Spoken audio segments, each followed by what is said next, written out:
সবাই নিশ্চয়ই রমজানের প্রস্তুতি নিয়ে নিয়েছেন। অবশ্যই আমি দেখেছি সবাই অনেক দিন আগে থেকে রমজানের প্রস্তুতি নিয়ে নিছে। আর আমার রমজান মাসে বাজার করা হলো সেটা আজকে এই সন্ধ্যার সময়।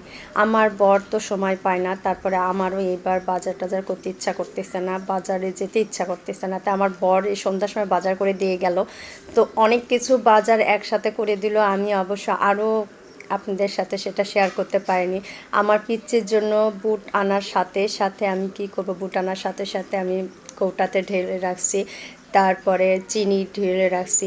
মানে কি বলবো, প্রয়োজনীয় কিছু জিনিস আছে বাচ্চা যদি নষ্ট করে দেয় সেগুলো উঠানো যায় না, খুব কষ্ট হয়ে যায়। আমি যে সব কৌটাতে ঢেলে ঢেলে রাখছি, আগেই আনার সাথে সাথে ঢেলে রাখছি। আর এই যে কয়েক ধরনের ডাল, এটা হলো কুসুরের গুড়। আপনারা কি কুসুরের গুড় খেতে পছন্দ করেন নাকি? কুসুরের গুড়ের শরবত ছাড়া আমার ইফতারি চলে না। সাথে ইসবগুলের ভুসি, সারাদিন রোজা রাখার পর শরীর কষা হয়ে যায়, এই জন্য ইসবগুলের ভুসি।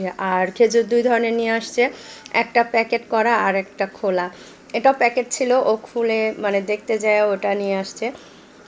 আর তাই ভাবলাম যে এটা আগে খাবো, প্যাকেট করাটা পরে খুলে খাবো। আর এই যে আপেল, আপেল আমি এখন ধুয়ে রাখবো, ধুয়ে ফ্রিজে রেখে দেবো, তারপরে কালকে খাবো। আমি দেখেছি সবাই অনেক আগের প্রস্তুতি নিয়ে নিয়েছে, আর আমার প্রস্তুতিটা একটু দেরিতে হয়েছে। তো সবাই ভালো থাকবেন, আমার জন্য বেশি বেশি দোয়া করবেন। আল্লাহ হাফেজ।